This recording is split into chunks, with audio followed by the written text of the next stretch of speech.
Imagine standing beneath a night sky so clear that the stars seem less like lights and more like openings, tiny, cold punctures in a vast black surface. The longer you look, the stranger it becomes. Every bright point suggests distance. Every faint blur suggests a structure so large that the human mind cannot hold it all at once. And somewhere beyond the stars you can name, beyond the soft band of the Milky Way, beyond the galaxies that even powerful telescopes reduce to pale smudges, there is a limit to what you can see. Not because the universe ends there, but because light itself has had only so much time to reach you. That is where this question becomes more than a number. The observable universe is not just big. It is so immense that even our largest familiar scales begin to fail almost immediately. Planets become dust. Solar systems become invisible. Galaxies, those colossal islands of hundreds of billions of stars, become small units in a much larger pattern. The deeper we look, the more reality begins to feel less like a place and more like a depth, an endless descent through darkness, time, and silence. Modern cosmology has given us an extraordinary picture of what we can actually observe. Scientists can estimate the age of the universe, trace the expansion of space, detect ancient light from the early cosmos, and map vast webs of galaxies spread across unimaginable distances. From that evidence, they can calculate the size of the observable universe, which is not quite the same thing as the size of the universe itself. That distinction matters because one is a measured horizon, and the other may stretch far beyond anything we will ever be able to witness. So tonight, we are not simply asking how big the universe is in a casual sense. We are asking what the limit of visibility really means, why that limit exists, how scientists measure it, and why the answer is far more unsettling than most people expect. This is not speculation built on fantasy. It is a journey grounded in light, distance, expansion, and the oldest signals the cosmos still sends us. And it is worth taking slowly, because once you understand what the observable universe really is, the night sky never looks the same again. What seems at first like a simple measurement will become a story about horizons that move, ancient light still traveling, and a cosmos possibly vastly larger than the part we can know. If you enjoy these long, quiet explorations, take a moment to like the video, subscribe, and let me know in the comments where in the world you are listening from tonight. Now, dim the room a little. Let your breathing slow. Let the noise of the modern world fall back for a while. And together, gently, let us move outward, past Earth, past the stars, and toward the farthest edge that light has been able to draw. Begin with the simplest illusion, that you are still standing somewhere stable. A floor beneath you, walls around you, a ceiling above you, a room that feels complete because your senses can touch its limits. Human life is built inside spaces like this. We understand corners, doors, distances that can be crossed in seconds. We understand warmth held by a volume of air. We understand the comfort of seeing where something begins and where it ends. That is the scale in which the nervous system feels clever. It is also the scale that fails first. Step outside that room in your mind, and the numbers change almost immediately. A house becomes a cluster of surfaces exposed to weather. A street becomes a thin line across a district. A city, so immense when walked on foot, becomes a pattern of lights and roads. From a high mountain or an aircraft window, the world begins to flatten. Neighborhoods lose their names. Stadiums shrink into white shapes. Rivers start to resemble loose threads of silver laid across dark land.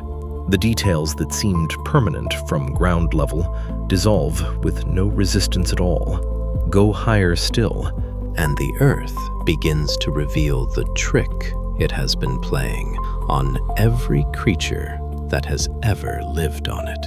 It feels vast because we are pressed against it. We are too close to read its shape. At the surface, the planet does not present itself as an object.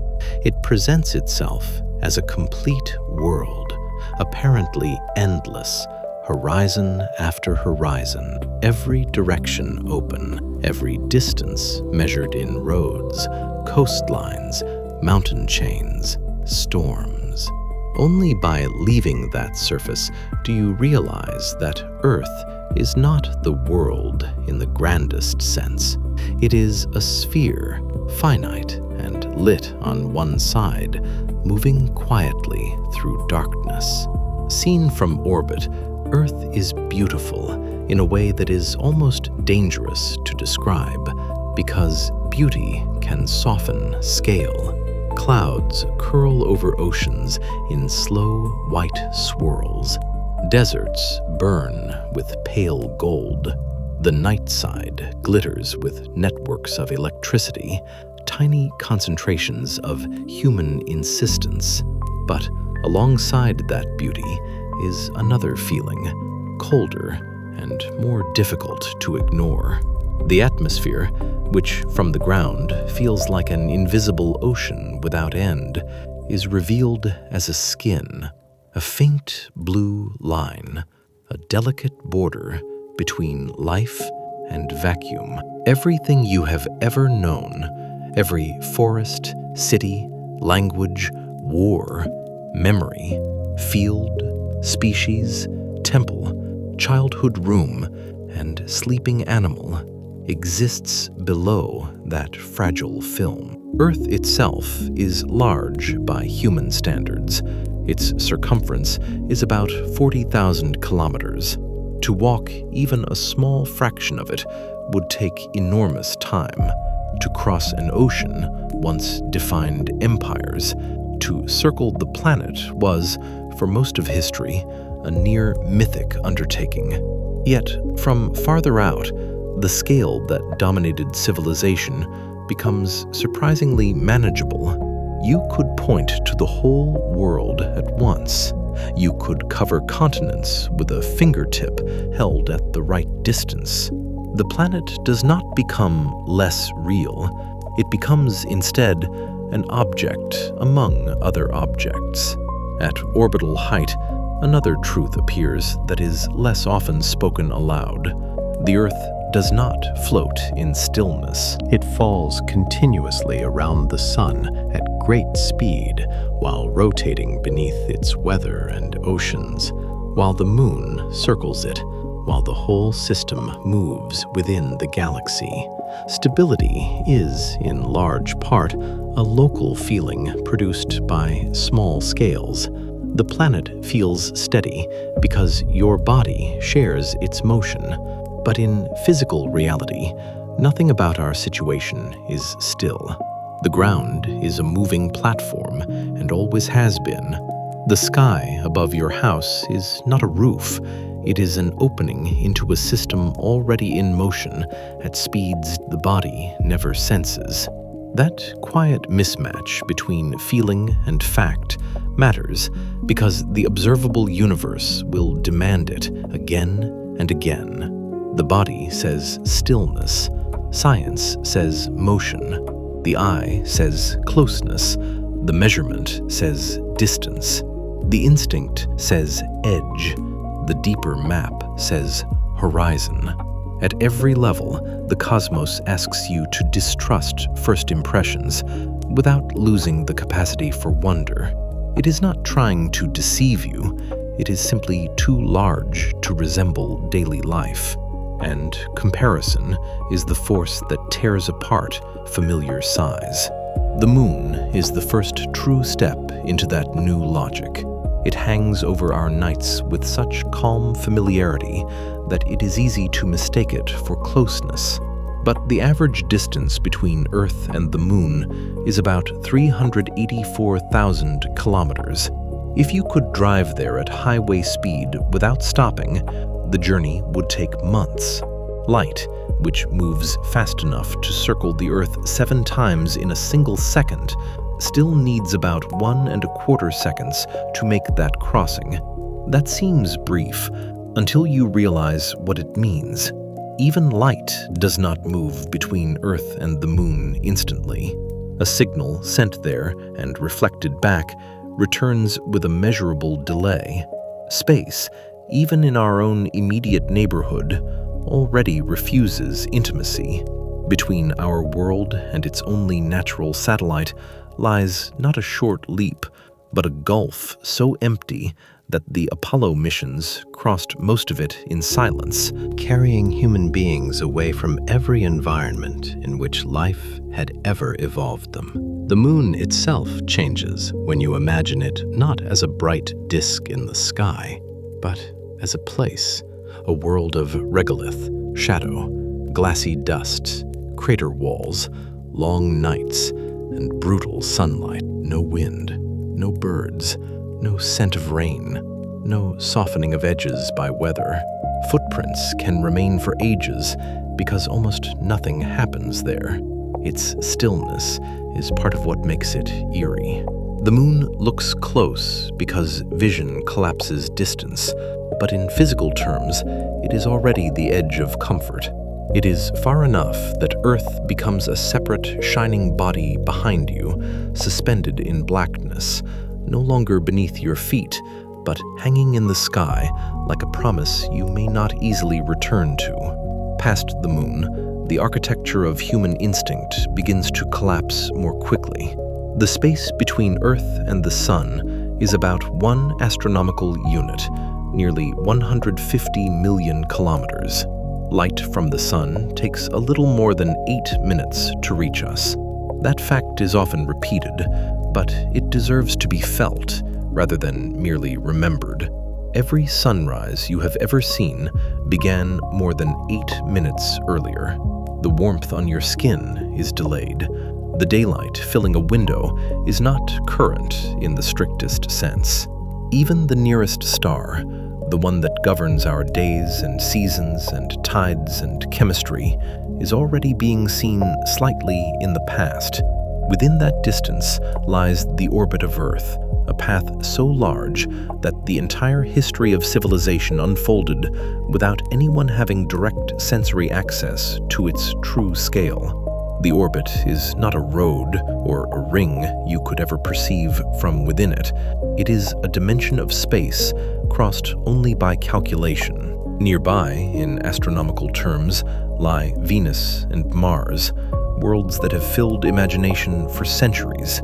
But nearby, here, does not mean what it means in ordinary speech. Venus can come relatively close to Earth, but never in the way a neighboring island or neighboring country is close. Mars, which in fiction often feels like the next step for life, is separated from us by distances that vary enormously with the positions of both planets. The gap can be tens of millions of kilometers at its most favorable, and far greater at other times. Each of those planets is its own complete environment. Venus, with its crushing atmosphere and furnace heat, Mars, with its cold deserts, dry valleys, polar ice, and dust-filled skies, Mercury, scorched and airless, rotating slowly under the sun. Even before leaving the inner solar system, the lesson is clear. Worlds are not laid side by side like towns on a map. They are scattered through a volume so large that emptiness dominates everything.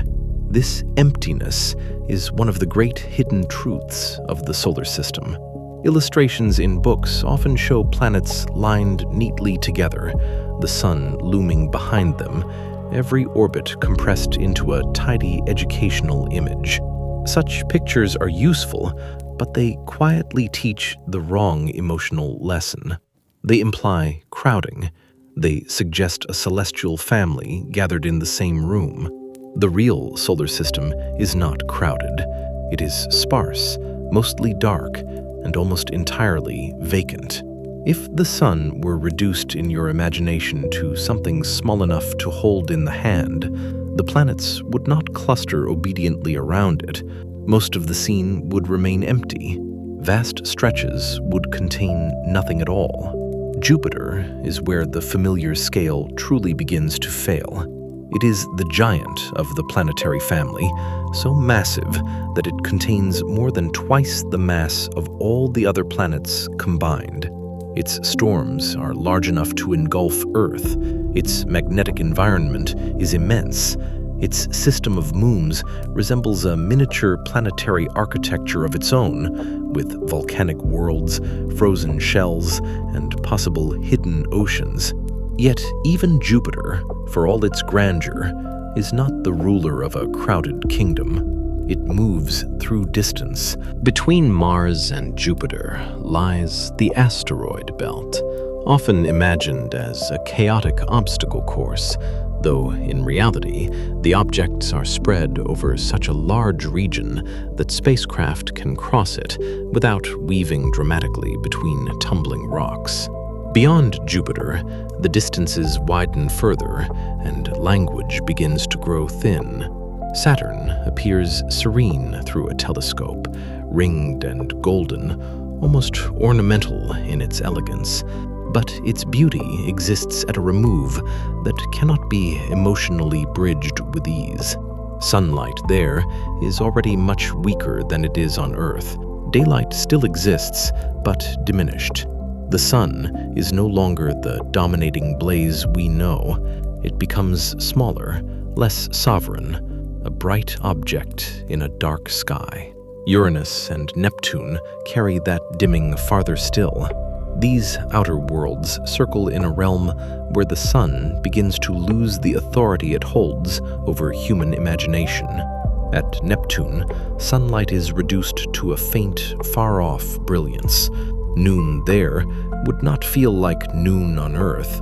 It would feel like a bright star ruling a cold system from a great distance. And still, even after Neptune, the solar system does not simply end with a neat line. That instinct, too, belongs to the room, the house, the fenced field, the nation on a map. The outer solar system blurs into regions of small icy bodies, scattered remnants, and long gravitational boundaries that are easier to define mathematically than visually. Pluto, once counted among the classical planets and now recognized as part of a wider population, is not a lonely exception, but one inhabitant of a much larger frontier. Dwarf planets, ice-rich worlds, and distant objects orbit in cold silence, many of them only dimly understood. Here, in the Kuiper Belt and beyond, the old emotional contract between vision and knowledge breaks down. Things exist, but they are faint. They have names, but not presence. They move around the sun, but at such distances and timescales that their motion belongs more to abstraction than lived experience. An orbit can take centuries. A year becomes longer than many human histories. The ordinary clock, the one by which mornings and calendars make sense, has no emotional power out here.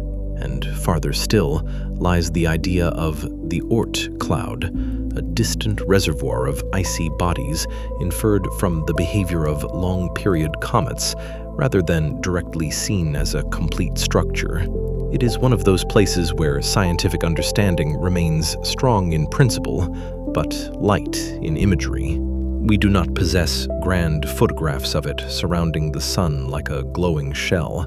Instead, it exists for us as a plausible deep boundary, a far-flung domain shaped by gravity, encounter, and time. Its outer distances, if the broad picture is correct, reach astonishingly far compared with the planetary region. Even the sun's gravitational influence fades gradually into a wider galactic environment. There is no clean wall, no cosmic fence, only a slow surrender of one system into another. As the planets spread out, another feature of the outer solar system comes into view: the heliosphere, the immense bubble carved by the solar wind into the surrounding interstellar medium. This is not a hard shell, but a changing region where particles streaming from the sun push against matter that fills the galaxy. Spacecraft such as Voyager 1 and Voyager 2 have traveled far enough to give us direct information about the outer reaches of this solar domain and its boundary regions. Their journeys are among the most moving undertakings in modern science, not because they reached another star, but because they showed how staggeringly far even the edge of our star's influence can be. They are still close by galactic standards, yet unimaginably far by ordinary human standards, carrying small archives of humanity into a darkness that does not notice them. The heliosphere is a useful image because it clarifies that a star does not merely shine. It establishes a region, a kind of moving weather system on an astronomical scale. Within it, solar particles and magnetic influence shape local conditions. Beyond it, interstellar space becomes more itself. There is no dramatic gate to pass through, no giant sign announcing departure, but the transition matters. It marks the point where the sun ceases to dominate even the local particle environment in the same familiar way. The world of one star yields, gradually, to the world between stars. And the world between stars is not full in the human sense either.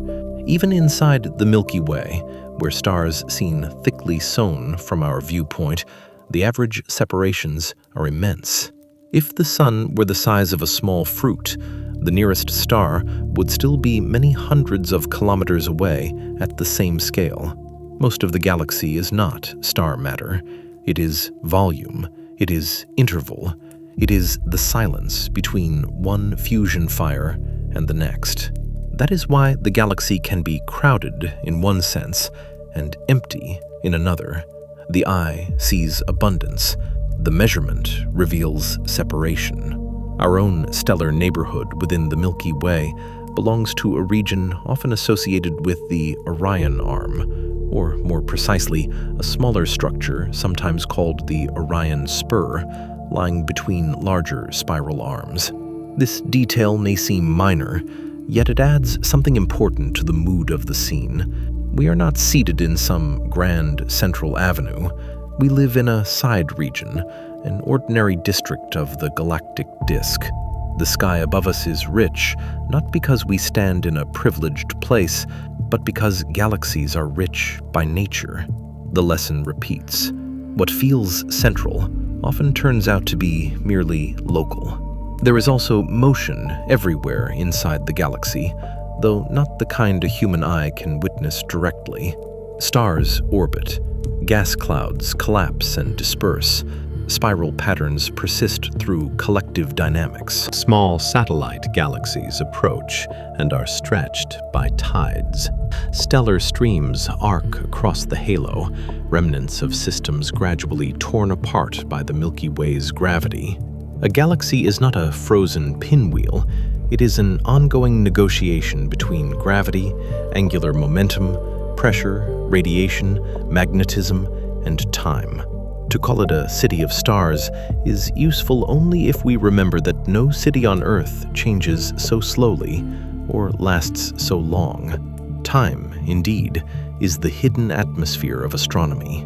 On Earth, time is tied to pulse, day, season, age, decay.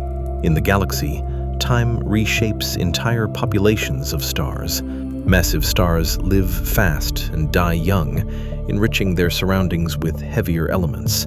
Smaller stars burn with patient thrift and can endure for spans so long that human history disappears into insignificance beside them. Star clusters age. Stellar associations drift apart, chemical enrichment slowly changes the available raw material for future generations of worlds. If you could see the Milky Way, not in a single image, but as a process unfolded, it would not resemble a still panorama. It would resemble weather slowed down until continents of light gradually transformed over billions of years. The Milky Way, viewed from within, is almost impossible to feel correctly. It surrounds us too completely. On dark nights, away from city glow, its band stretches overhead like spilled ash and silver dust, beautiful but deceptive. To the unaided eye, it appears as a luminous stripe. To science, it is a barred spiral galaxy containing perhaps hundreds of billions of stars, enormous quantities of gas and dust, and a mass distribution dominated in large part by matter we do not directly see. Our sun orbits within it, far from the center, one ordinary star in an outer region, moving with many others through a rotating system so large that a single galactic orbit takes roughly 230 million years. That timescale alone is enough to disturb perspective. Since dinosaurs vanished, The Sun has not completed a full orbit around the Milky Way. The entire rise of mammals, primates, hominins, agriculture, cities, empires, industry, electricity, aviation, and computers occupies only a tiny arc of one galactic year. Human history, which feels crowded and eventful from within, barely stirs the larger clock. A civilization is not a season to the galaxy. It is less than a blink. And then there is sheer size. The Milky Way is often described as roughly 100,000 light-years across, though exact ways of defining its outer edge vary. That number is so large that the phrase "across" loses immediate meaning. A light year is the distance light travels in 1 year, nearly 10 trillion kilometers. To say that the galaxy is about 100,000 light-years wide is to say that even light, moving faster than anything else we know, would require about 100,000 years to cross it from one side to the other. Not a ship, not a signal waiting on machinery, light itself. This is where the old idea of neighborhood becomes impossible to preserve. The nearest stars beyond the Sun are close in galactic terms, yet still separated from us by years of light travel. The constellations we inherit from ancient sky watchers are visual patterns, not true families. Their stars only appear grouped because of our vantage point. In depth, they are often far apart, placed at different distances like lanterns hung through a dark forest.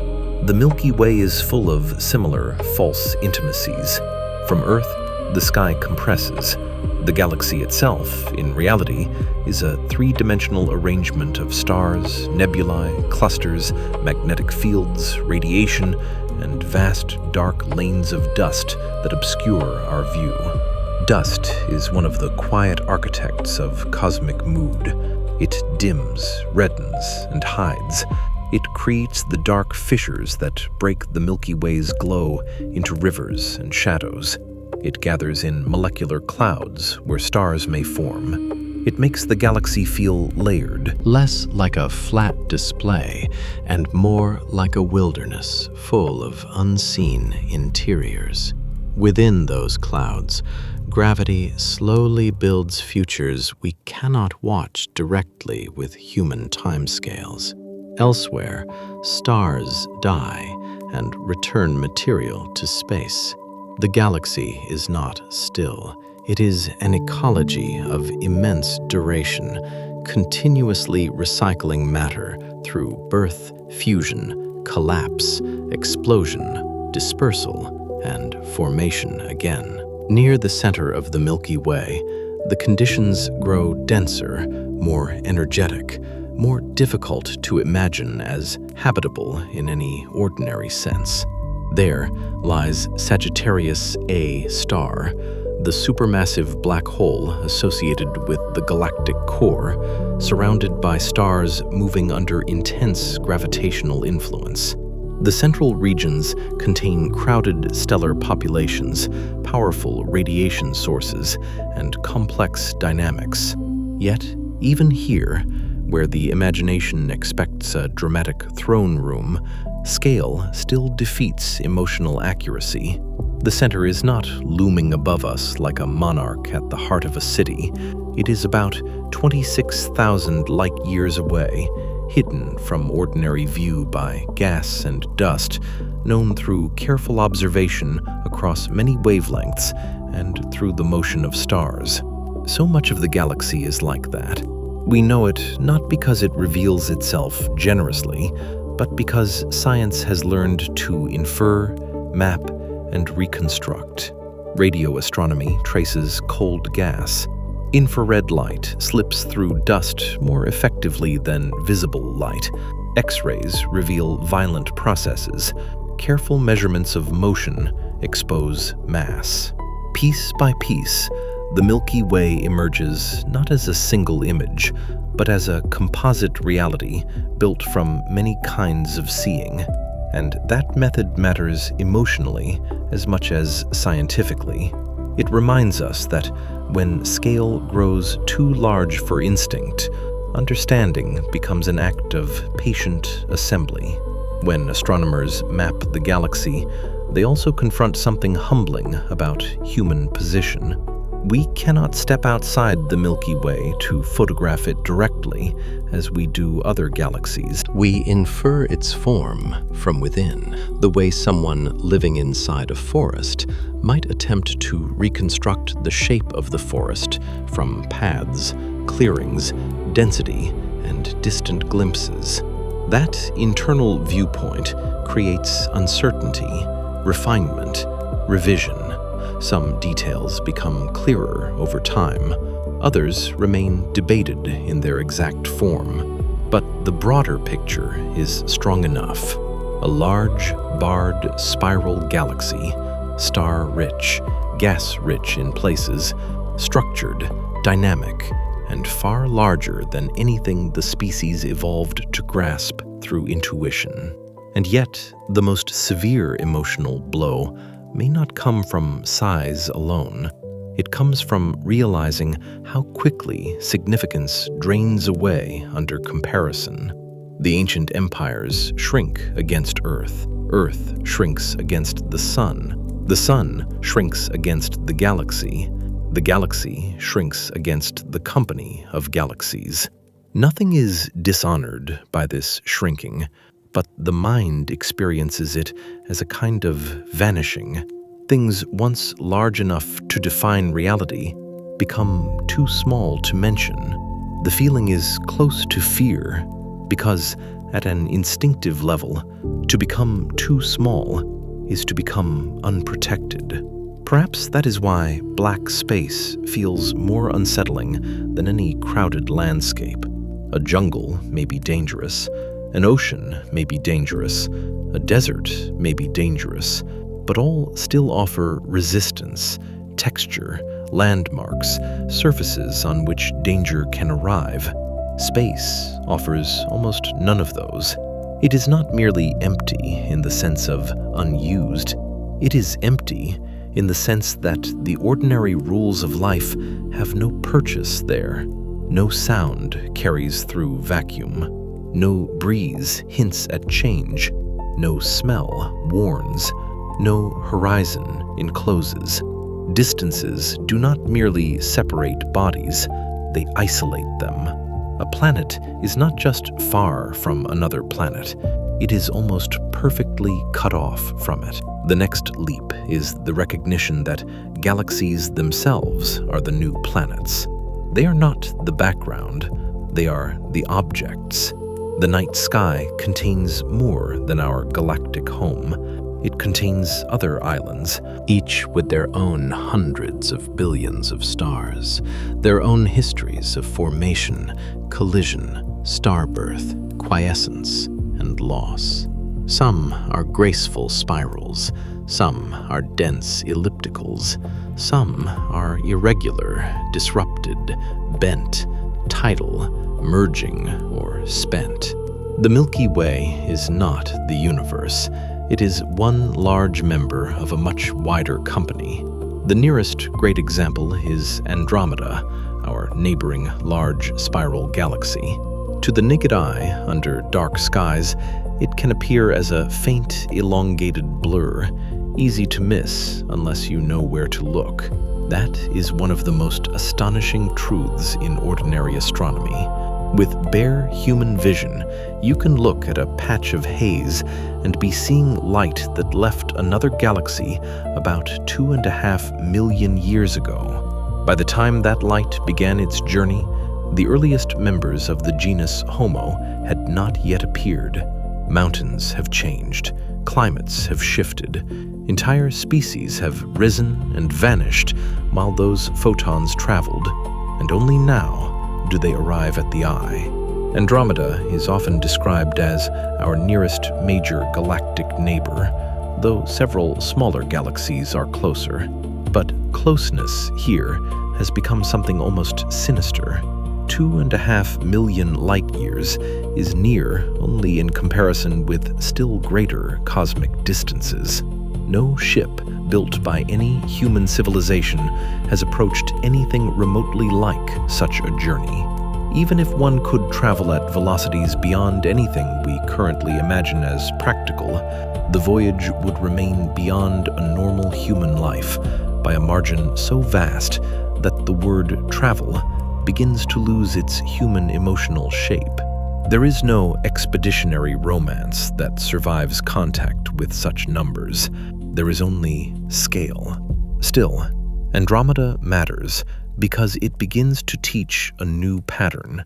Galaxies are not distributed one by one in perfect isolation. They gather. Gravity draws them into groups and clusters, into relationships measured over immense times. The Milky Way and Andromeda, along with the Triangulum galaxy and many smaller dwarf galaxies, belong to the local group, a gravitationally connected collection stretching across millions of light-years. This is our true, wider neighborhood, if that word can still be used, a neighborhood not of stars, but of galaxies. Within the local group, the spaces are terrible. Dwarf galaxies orbit larger ones, like dim retainers. Streams of stars mark old encounters and disruptions. Gravity works slowly, but relentlessly, shaping motions over billions of years. The Milky Way and Andromeda are in fact moving toward one another, and current evidence suggests they will interact and eventually merge far in the future. That fact can sound dramatic in the language of headlines, yet the true reality is subtler and stranger. These are not two bright plates smashing together in sudden collision. They are vast systems of stars, gas, dark matter, and orbital motion, beginning a dance so slow that many individual stars may pass without direct stellar impact. Even cosmic violence unfolds with elegance when scale becomes this large. And this is where the local group acquires its full, eerie character. It is not simply a collection of galaxies in one place. It is a community in which every visual relation is delayed, every appearance historical. We see Andromeda as ancient light. If there are observers there, and if they were looking toward us with comparable tools, they would not see Earth as it is tonight. They would see an earlier Milky Way, an earlier sun, an earlier version of every story we tell about ourselves. Distance does not only separate places, it separates moments. The farther the gulf, the more deeply the past enters the image. By the time your thoughts reach this point, the ordinary human map has been left far behind. No border on Earth can matter in quite the same way. No journey across land can seem grand in the same register. The observable universe is still beyond us, still waiting. But the preparation has done its work. We have taken the scales that once felt trustworthy and let them break one by one. We have allowed home to become a planet, then a system, then a region in a galaxy, then one galaxy among its neighbors, and with every widening, the same strange pattern has repeated. The larger the stage becomes, the more darkness it contains, and the more the visible world depends on light that has spent time traveling. There is another subtle transformation happening here as well. At small scales, distance is mainly a problem of travel. At these scales, distance becomes a problem of time and information. You are not simply asking how far something is. You are asking how old the light is that tells you it exists. Andromeda is not seen as it is now in any humanly immediate sense. It is seen as it was when its light began leaving it. The farther the object, the older the image. In the nearby universe, this is already true, but it has not yet become overwhelming. That deeper consequence waits ahead, where looking outward will turn, with increasing severity, into looking backward. For the moment, let the local group remain suspended in your mind like a dim archipelago in black water. Our galaxy here, Andromeda there, smaller companions scattered through an enormous gulf, all held in relationship by gravity, while the wider universe stretches beyond them. The word local sounds almost tender now, an echo of the room we began in, but it has been transformed. Local no longer means reachable.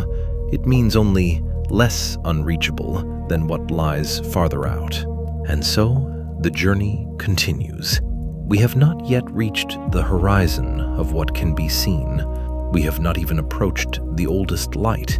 We have only dismantled the scales that once made the universe seem intuitively measurable. Earth is gone into insignificance.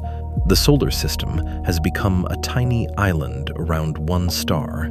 The Milky Way, once large enough to seem final, has been reduced to one galaxy among others. The darkness between them has begun to feel not decorative, but fundamental. And the next realization waiting in that darkness is stranger still, because soon distance will stop being a matter of size alone and become a matter of time itself. Because once distance becomes old enough, space stops feeling like scenery and starts feeling like memory.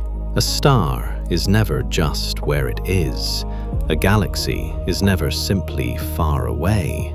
Every beam of light crossing the dark carries a timestamp hidden inside it, and the deeper you look, the more the sky begins to transform into an archive.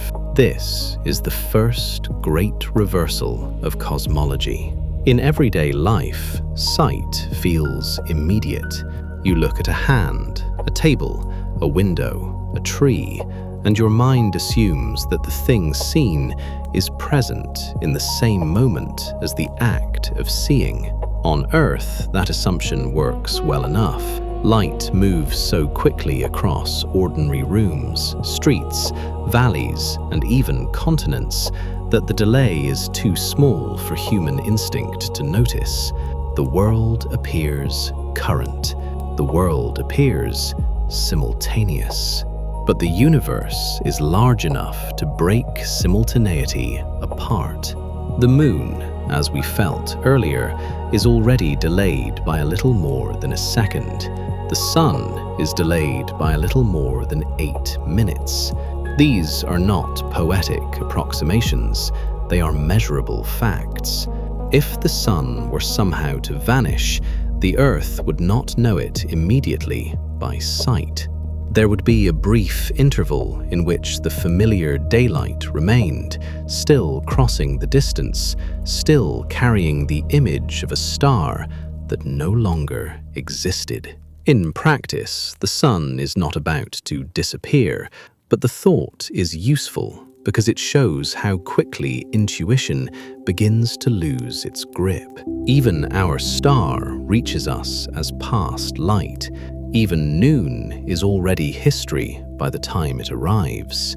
This effect deepens rapidly once you leave the local solar neighborhood and begin to look at stars far beyond the sun. Alpha Centauri, our nearest stellar system, is more than 4 light-years away. To look at it is to see it not as it is in this exact moment, but as it was years ago. For bright stars across the familiar constellations, the delay can be tens, hundreds, or thousands of years. Some of the starlight entering the eye tonight began traveling before modern nations existed, before industrial cities, before some of the religions and empires that shaped civilization had taken the forms we know from history. And when you lift your gaze from stars to galaxies, the time depths become vast enough to feel almost geologic. Andromeda, that pale neighboring spiral, is seen as it was about 2.5 million years ago. The Whirlpool Galaxy, the Sombrero Galaxy, the countless island universes photographed by large observatories, all belong to their own different moments in cosmic history. A telescope is not merely a machine for magnification, it is a machine for delay. The farther it reaches, the further back in time it opens the record. Astronomers often call this look-back time, and the phrase is useful because it sounds exactly like what it is. You look back, not metaphorically, not only in interpretation, physically. The light is old. The image is old. The event of seeing is happening now, but the thing seen belongs to an earlier state of the universe. This changes the emotional character of the sky. The stars stop being fixed ornaments scattered across a black ceiling. They become messages in transit. The galaxies stop being decorative smears. They become surviving witnesses from other ages of the cosmos. A long-exposure photograph, dense with distant points, is not merely showing many faraway things. It is stacking together many different eras. Some objects in the frame are seen as they were millions of years ago, some hundreds of millions, some billions. The universe does not present itself to us in one time. It presents itself in layers. And once you understand that, another question begins to press forward, quiet but unavoidable. If looking farther means looking further into the past, then what happens when you keep going? What happens when your instruments reach so far that they begin to intercept light from the early universe itself? Where does the past finally stop being full of mature galaxies and become something else entirely? And if the universe is about 13.8 billion years old, does that mean the farthest thing we could ever see must simply be 13.8 billion light-years away? That last question seems so natural that many people accept it at once. It has a clean, satisfying shape. If the universe began 13.8 billion years ago, and if nothing travels faster than light, then surely the most distant visible regions should sit 13.8 billion light-years from us. Light emitted at the beginning would have had 13.8 billion years to travel. The argument feels direct. It has the elegance of common sense. But this is where the universe commits its second great act of defiance against intuition. The answer is not 13.8 billion light-years, not even close. And the reason it is not is one of the deepest reasons the cosmos feels so strange. The key lies in remembering that space is not a rigid stage. It is not an empty box in which galaxies drift as if across a fixed floor. Since the earliest moments of cosmic history, space itself has been expanding. This does not mean that galaxies are tiny projectiles fired outward from a central explosion into pre-existing emptiness. The old mental image of a blast at a single point, with matter rushing into surrounding void, is too simple and in some ways misleading. What modern cosmology describes is subtler.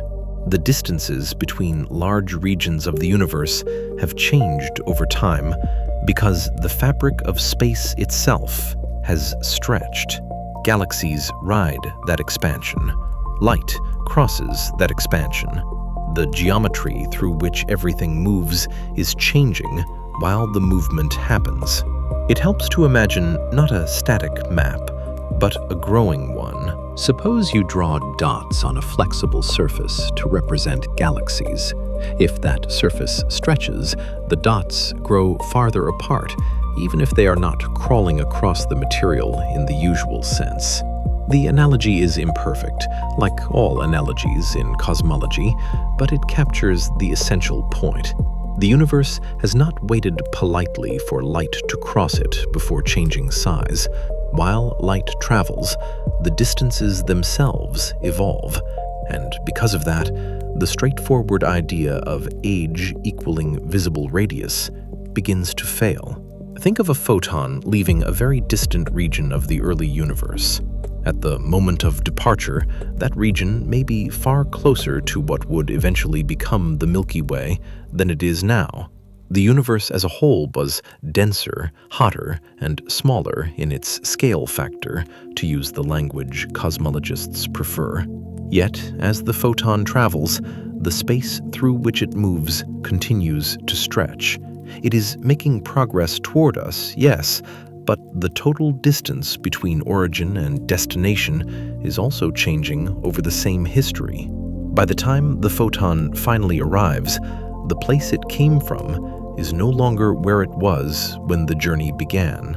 It is now much farther away in present-day distance. This is why the answer to the size of the observable universe does not match its age in light years. The light has been traveling for less than 14 billion years, but the source regions are now far more distant because the universe expanded during the trip. Once this is understood, many smaller confusions begin to settle. It explains why distant galaxies are observed at high redshift. It explains why ancient light reaches us stretched into longer wavelengths. It explains why the young universe can appear both temporally close to the beginning and spatially remote in the present-day map. Redshift is one of the most important clues in this entire story. When light moves through expanding space, its wavelength is stretched along with that space. Blue light can be shifted toward red. Visible light can be shifted into infrared. Radiation that once had far shorter wavelengths can be stretched all the way into microwaves. This is not merely a technical detail for observatories. It is part of the evidence that the universe has been expanding over cosmic time. Edwin Hubble and others observed that more distant galaxies generally show greater redshifts, and this became one of the foundations of modern cosmology. Since then, measurements have become far more precise, and the broad picture has only grown stronger. The universe expands, and the expansion is written into the light itself. At first, this can feel disorienting, because it seems to threaten the simple dignity of distance. In ordinary life, distance is a number between 2 points. But in cosmology, there are several useful ways to talk about distance, depending on what exactly one wants to describe. There is the distance an object had when it emitted the light we now see. There is the distance implied by the light travel time. There is the current proper distance one could assign in a snapshot of the universe today. There are luminosity distances and angular diameter distances, each designed for different observational purposes. This is not because cosmologists enjoy complication. It is because the universe is dynamic, and a dynamic geometry refuses to be summarized by one single everyday measure. Fortunately, for our purposes, the essential insight can remain simple. The farther back you look, the younger the universe appears. But the places you see in that younger universe are now farther away than a simple age calculation would suggest, because everything has been carried apart by expansion in the meantime. This is why ancient light can have traveled for around 13.8 billion years, while coming from regions now much farther than 13.8 billion light-years away. There is another layer of strangeness in this. Expansion is not something we observe equally at all scales. Galaxies themselves do not swell like balloons. Solar systems do not quietly inflate.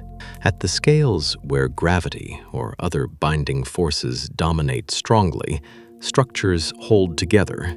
Planets remain planets. Stars remain stars. Galaxies retain their internal forms.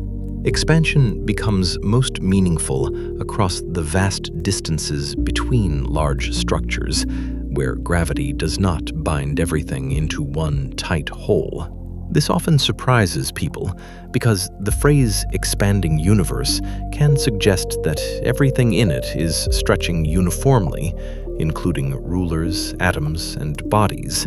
But that is not what happens. The cosmos expands in a large-scale statistical sense, while local structures remain intact. This distinction matters because it protects the night sky from a certain kind of absurdity. If all scales expanded equally in the same ordinary way, no change would be measurable. Your ruler would grow with the thing measured. Your body would enlarge with the room. Every atom would drift apart with every other atom. Instead, the expansion shows itself where enormous distances allow it to accumulate significance over time. It is the deep architecture of the universe unfolding, not the swelling of every local object into nonsense. And there is a haunting consequence hidden in that architecture. The farther away an object is, the more expansion has altered the relation between then and now. Nearby stars are seen slightly in the past, but their current distances are not transformed dramatically by cosmic expansion because they belong to our gravitationally bound local environment. More distant galaxies participate in the wider flow of the universe and reveal a different regime entirely. Their ancient light arrives bearing information not only about what they looked like, but about how the universe itself has changed while that light was en route. If you continue following this path backward, you arrive at a time when galaxies had not yet assembled into the mature forms we know from later cosmic history. The early universe becomes increasingly unlike the one overhead tonight. Large-scale structure is less developed. Stars have not all formed. Heavy elements are rarer. The chemistry of worlds, life, oceans, and rocks does not yet exist in anything like the abundance we take for granted. There is a deep comfort in familiar astronomy, in seeing spirals and nebulae and clusters, but the farther back we look, the more that familiarity falls away. The universe becomes younger, hotter, denser, simpler, and in some ways harder to inhabit with the imagination. This youthfulness is not a matter of poetic impression only. It is measured in background radiation, in elemental abundances, in the large-scale distribution of matter, in redshifts, in the cooling history of the cosmos. The standard cosmological model, though always open to refinement and testing, provides a remarkably coherent framework tying these observations together. Light elements such as hydrogen and helium dominate because they emerged from the early conditions of the universe before stars had forged heavier material. Large structures grew over time from initial density variations.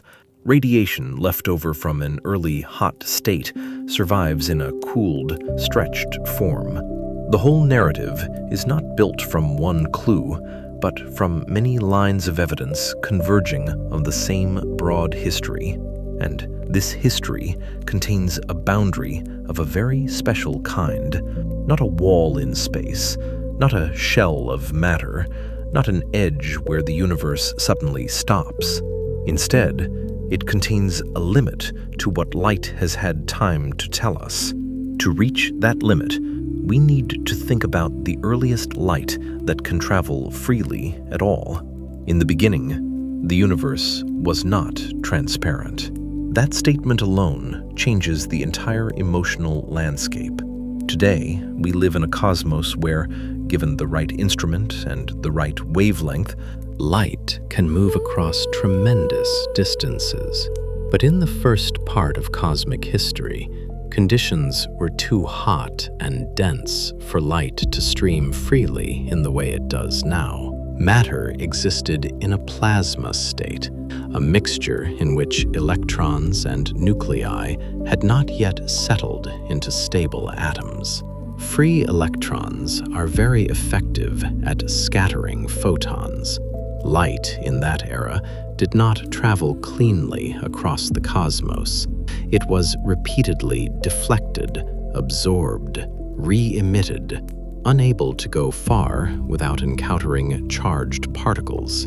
The early universe was not dark in the sense of lacking radiation. It was bright and opaque, more like a glowing fog than a transparent void. This image is worth dwelling on. Imagine an environment so hot that atoms as we know them cannot hold together. A cosmos filled not with distinct stars hanging in blackness, but with a diffuse, radiant density everywhere.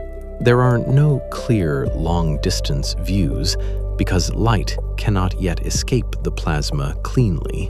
In such a universe, looking outward would not reveal a landscape. It would reveal a brilliance without depth. The idea of seeing across space would not yet have meaning in the way it does now.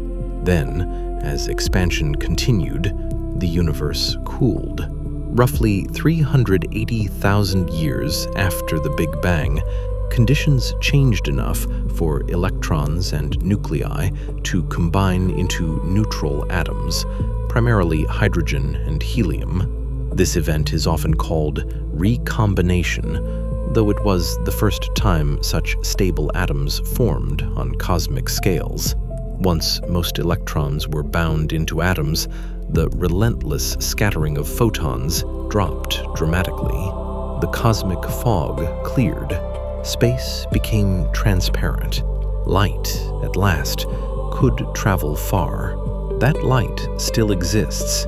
We detect it today as the cosmic microwave background, often shortened to the CMB. It is among the most extraordinary things science has ever observed, because it is not the light of stars or galaxies or planets. It is the afterglow of a much earlier state of the universe, stretched and cooled by expansion across billions of years. When it was released, it was not microwave radiation. It was far hotter. As space expanded, its wavelength lengthened, its temperature fell, and it became the faint microwave bath that now fills the cosmos. The CMB is often described as the oldest light we can see, and in ordinary terms, that is correct. It marks the earliest epoch from which photons can travel to us directly across the universe. Earlier events certainly happened. The universe has a history before recombination, but light from those earlier phases cannot reach us in the same direct way because the plasma state prevented a clear line of sight. So when we observe the CMB, we are looking back to the moment when the universe first became transparent enough for the ancient photons to begin the uninterrupted journeys that eventually end in our instruments. There is something deeply moving about this. The farthest visible horizon is not a cliff or a border. It is a first dawn, a release of light, a moment when the universe changed from opaque to transparent and made long-distance seeing possible at all. Telescopes like COBE, WMAP, and Planck mapped this radiation with increasing precision, showing tiny temperature fluctuations across the sky. Those fluctuations, minute though they are, mattered enormously. They represent small variations in density in the early universe, the seeds from which later large-scale structure would grow under gravity. The galaxies and clusters and filaments we see today trace, in an evolved way, the faint pattern already present in that ancient light. The sky, then, contains a memory not only of brightness, but of beginnings. Every direction you point a sufficiently sensitive microwave detector reveals this afterglow. It appears almost uniform, which tells us something profound about the early cosmos, but not perfectly uniform, which tells us something equally profound about why the universe later developed structure. That balance between sameness and variation is one of the reasons the CMB became so central to cosmology. It is not just evidence of age, it is evidence of origin conditions. And because the CMB comes from every direction, it can be tempting to imagine it as a literal shell surrounding us, a spherical surface centered on the Milky Way. In one observational sense, it does appear that way. We look out in all directions and encounter the radiation from the last scattering surface, the last places where those photons were scattered before traveling freely. But this should not be mistaken for a special central position for us. We do not sit in the middle of a uniquely arranged cosmic bubble designed around the Milky Way. Any observer elsewhere in the universe, if placed in a comparable situation, would also see a last scattering surface surrounding them. The apparent shell is a consequence of observation and light travel, not evidence that we occupy the privileged middle of everything. This is one of the most delicate ideas in the whole subject, and one of the most beautiful. The observable universe is centered on the observer, but not because the observer is cosmically special. It is centered on the observer for the same reason your visible horizon on Earth is centered on you. Move, and the horizon moves with you. The horizon is not a painted circle on the ground. It is a limit created by position and line of sight. In cosmology, the same logic applies on a vastly grander scale. The observable universe is the region from which light has had time to reach a particular observer since the beginning of cosmic transparency and throughout cosmic history. Another observer elsewhere would have a different observable sphere, overlapping ours in some regions and extending beyond it in others. This has a quietly unsettling implication.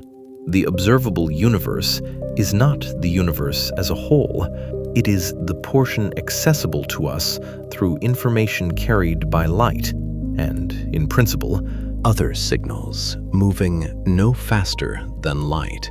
There may be regions beyond our observable horizon that are, in every physical sense, part of the same universe, but forever unseeable from here, because their light has not had time to arrive, and perhaps never will. The cosmos may continue vastly beyond the bubble we can map. It may even be infinite in extent, though that is not something observation has settled directly. The crucial point is simpler and more certain. Observable is not synonymous with total. The difference between those two ideas is the source of much of the universe's emotional power. Human beings are accustomed to limits that correspond to the thing itself. The wall is where the room ends. The shore is where the lake ends. The fence is where the field ends. But the observable universe introduces a limit that belongs not to the thing alone, but to our access to it. The boundary is epistemic before it is physical. It is a border made of information, travel time, and cosmic history. To feel this more concretely, imagine standing in perfect darkness with a lamp that has only just been switched on. At first, you see only the nearest surfaces. Then, as time passes, more distant walls and objects are reached by the light and become visible. The room may be larger than what is visible at any given moment, but your lit horizon expands as the illumination propagates. The observable universe is not exactly like this, because we are not waiting in a static room for a lamp to fill it. But the analogy carries one useful truth. Visibility depends on time. There can be more reality than the visible sphere currently reveals.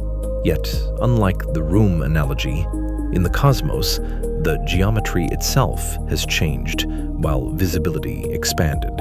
The surfaces and distances have not remained still. The lamp image gives intuition. Expansion gives the true complexity. That is why the observable universe today is so much larger in current distance than a naive age calculation would imply. The past light cone of an observer cuts through a changing universe, not a motionless one.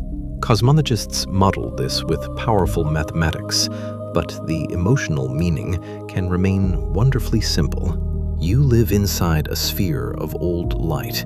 Every object in the sky enters your knowledge after delay. The farther it is, the older its message. The oldest directly visible light comes from a universe only a few 100,000 years old, released when matter and radiation finally parted ways enough for transparency to begin. Beyond that, in terms of direct electromagnetic seeing, lies not confirmed emptiness, but opacity. Earlier times existed, earlier processes shaped everything, but they are not visible to us in the ordinary sense of looking with light.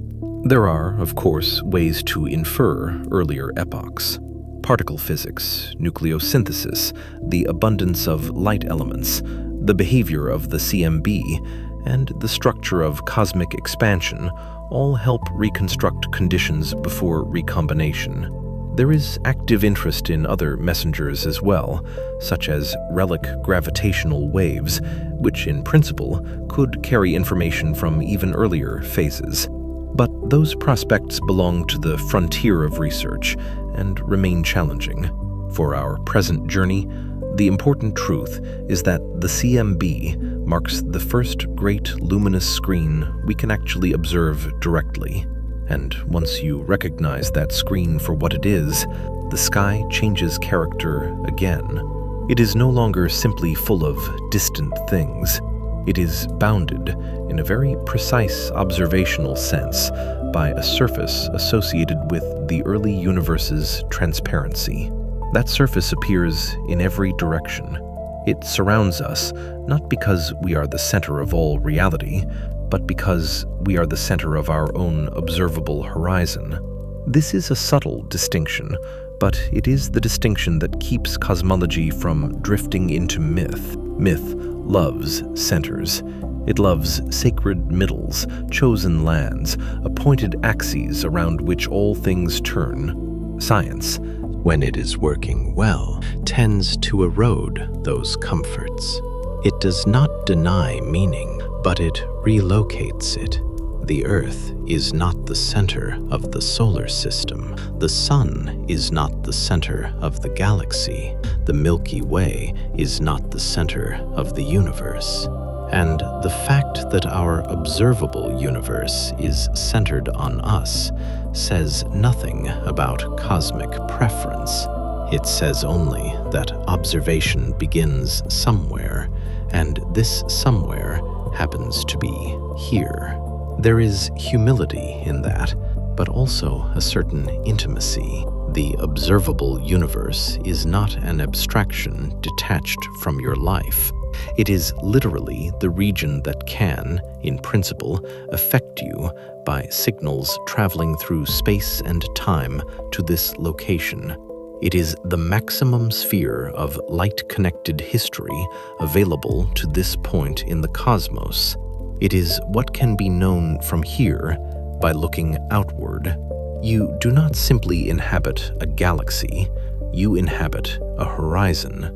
And horizons, by their nature, move with perspective, travel somewhere unimaginably far, and the observable universe centered on that new location would not be identical to the one centered here.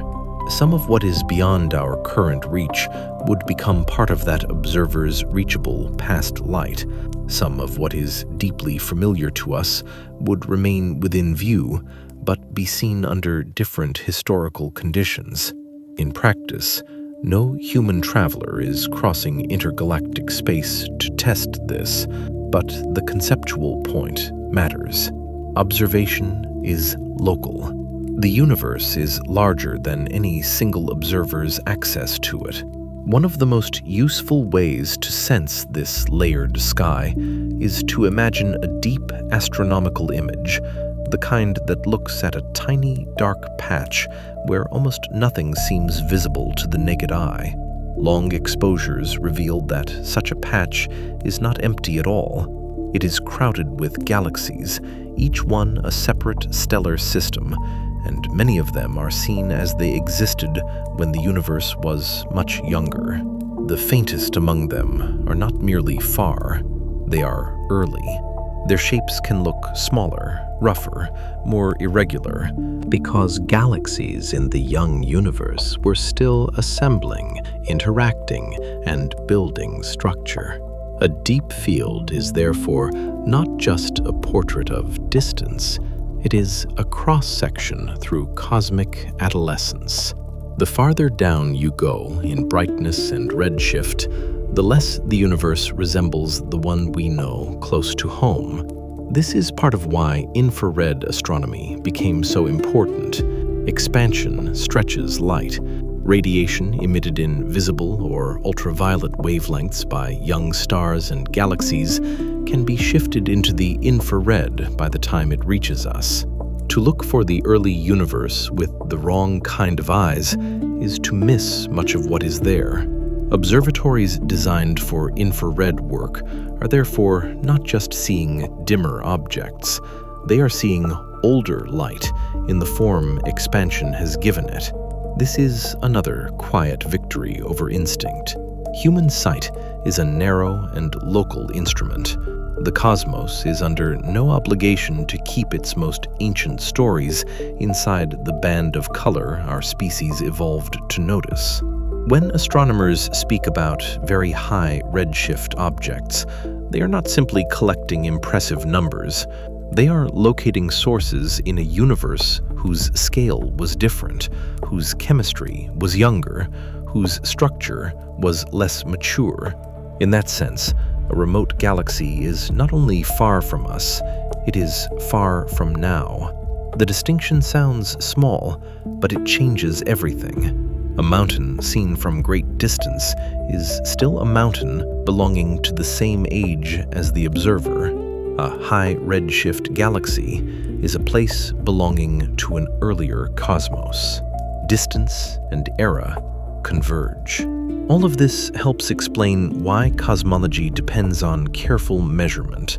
Small changes in estimates of expansion, density, and background radiation matter because they affect the reconstructed history of the whole universe.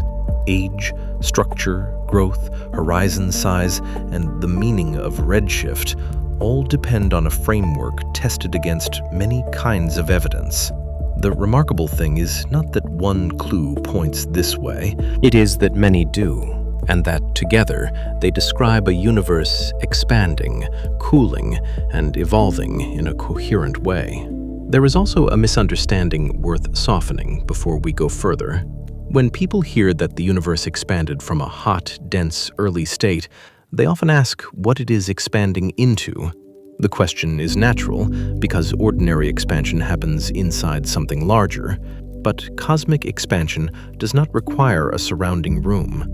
It is the relation between distances inside the universe that changes.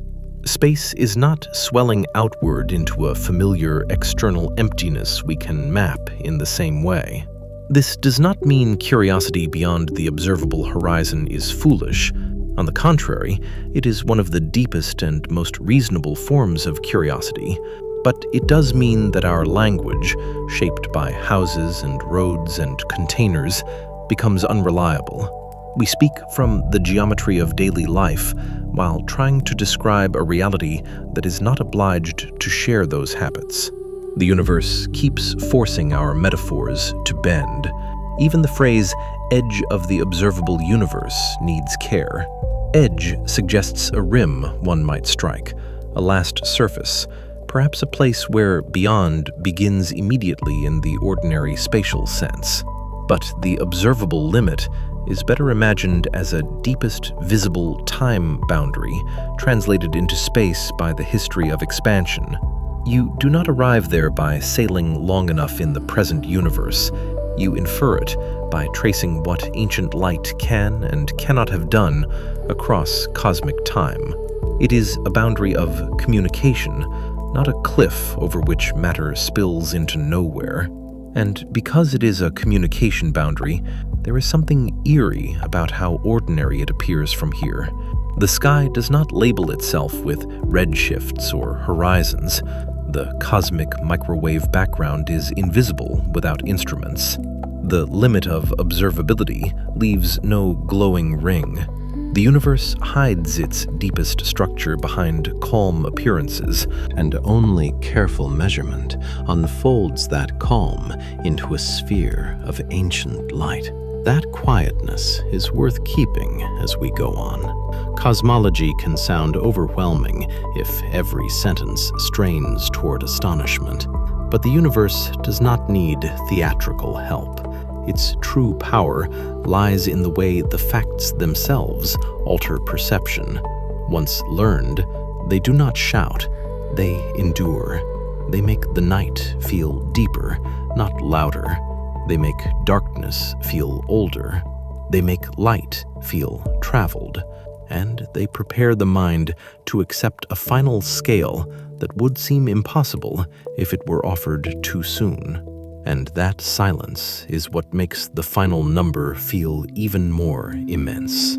Soon, the number will come. Soon, the present-day size of this observable sphere will be allowed to speak plainly.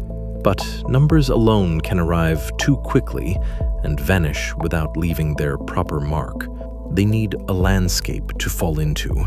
They need age, redshift, transparency, expansion, and horizon already alive in the mind. They need the universe to have become not just large, but structurally strange. And now, at last, it has. The next step is to let all of these threads tighten into a single scale, and to see what sort of cosmos emerges when the visible sphere is finally measured as it is today, not as intuition first imagined it. And that number, when it finally arrives, does not feel like a number at all. It feels like a quiet failure of proportion, a moment when arithmetic keeps going, but the imagination does not. The observable universe, measured across from one farthest visible side to the other, is about 93 billion light-years wide. Not 93 million, not 93,000, about 93 billion. In every direction, the present-day boundary of what we can in principle observe lies roughly 46.5 billion light-years away. That is the radius of our visible cosmic horizon. It is the scale traced by ancient light, expansion, and time together. The first reaction to that figure is often disbelief, and that disbelief is reasonable. The universe is only about 13.8 billion years old, so how can the observable region be far wider than 27.6 billion light-years across? But the answer, as we have been slowly approaching, is that the universe did not remain the same size while light traveled. The oldest photons we detect have been coming toward us for most of cosmic history, while the fabric of space itself continued to stretch. So the regions that emitted that early light are now vastly farther away than a simple age times speed calculation would suggest. The number is not a trick. It is the present-day size of a visible sphere shaped by a dynamic universe. This is the point at which many people expect the cosmos to behave like a map. They imagine a dark outer shell, a thin, bright rim, perhaps some final surface beyond which there is simply nothing. But the observable boundary is stranger and gentler than that. It is not an edge you could strike with a hand if you traveled long enough. It is not a wall of crystal, fire, or matter. It is a horizon defined by information. Beyond it, the universe may continue. It may continue for a very long distance. It may continue without end. What lies outside the observable region is not known directly, but there is no scientific reason to imagine that reality suddenly stops just beyond the last light we can see. What stops is not existence. What stops is access. There is another subtle reason the figure feels so alien. In ordinary speech, wide means something you could, in principle, cross. A continent is wide. An ocean is wide. Even a planet, in imagination, belongs to the same family of thought. But the observable universe is wide in a different sense. It is not the width of a terrain laid out before some traveler. It is the width of a visible relation between here and the oldest reachable light. That makes it less like a road and more like a record. Every point near that remote boundary is being seen under conditions so ancient that the present-day arrangement of matter there belongs partly to inference. We do not see those regions as they are now. We see the surviving testimony of what they were when the light began. Cosmologists sometimes use the language of co-moving distance to keep track of this more carefully. The phrase is technical, but the intuition behind it is gentle enough. It refers to distance measured in a way that factors out the general expansion of the universe, so that one can speak of large-scale positions without pretending the cosmic stage has remained fixed. The familiar number of about 46.5 billion light-years to the edge of the observable universe in any direction belongs to this present-day, expansion-aware way of describing where those source regions are now. It is not a statement that a beam of light crossed 46.5 billion light-years of static space in only 13.8 billion years. It is a statement about where the emitting matter would be located on the current cosmic map. This is one of several reasons the observable universe is sometimes confused with other horizons that appear in cosmology. There is, for example, a useful idea often called the Hubble radius, related to the distance at which the recession speed from cosmic expansion equals the speed of light in a certain simplified description. That is not the same thing as the edge of the observable universe. Light can come to us from regions that were, in some sense, receding very rapidly, because the expansion history of the universe is not frozen in one simple state. Horizon language can therefore become slippery if used too casually. The broad truth, though, remains solid. The observable universe is the largest region from which light has had time to reach us, taking the changing expansion of space into account. There is also the question of why the large-scale universe looks as uniform as it does. The cosmic microwave background is astonishingly even across the sky, with only tiny fluctuations. Those slight irregularities were enough to seed later structure, but the overall smoothness raised important questions in cosmology, especially about how widely separated regions came to share such similar conditions. One of the strongest ideas developed to account for this is cosmic inflation, a proposed period of extremely rapid early expansion in the young universe. Inflation is not directly photographed like a nearby planet or a galaxy, and details of the mechanism remain tied to theoretical physics. But it has been powerful because it helps explain several large-scale features of the cosmos, including its observed flatness and the character of early fluctuations. If something like inflation occurred, then the total universe could be far larger than the visible part, perhaps unimaginably larger. This is where the phrase "beyond the observable universe" acquires both scientific caution and emotional grandeur. On the one hand, one should not speak too confidently about regions forever hidden from direct observation. On the other hand, it is reasonable to infer that the laws of physics we know probably do not simply fail a little past the horizon. The observable universe does not look like a special patch in danger of ending at a decorative boundary. Everything we can measure suggests continuity, consistency, and large-scale order. So while certainty is impossible, it is scientifically respectable to imagine that beyond the horizon, there are more regions, more matter, more cosmic history, perhaps arranged in ways broadly similar to what we see here on great scales. The visible universe does not resemble a finished island. It resembles an excerpt. And perhaps that is why the idea becomes so emotionally difficult. An island, however large, can be mapped. An excerpt cannot. It points outside itself. It suggests a larger text continuing beyond the page we hold. The observable universe, with all its galaxies and radiation and structure, may be only the part of reality available to this one point of view, one chapter of a cosmos too extended to be gathered into a single act of observation.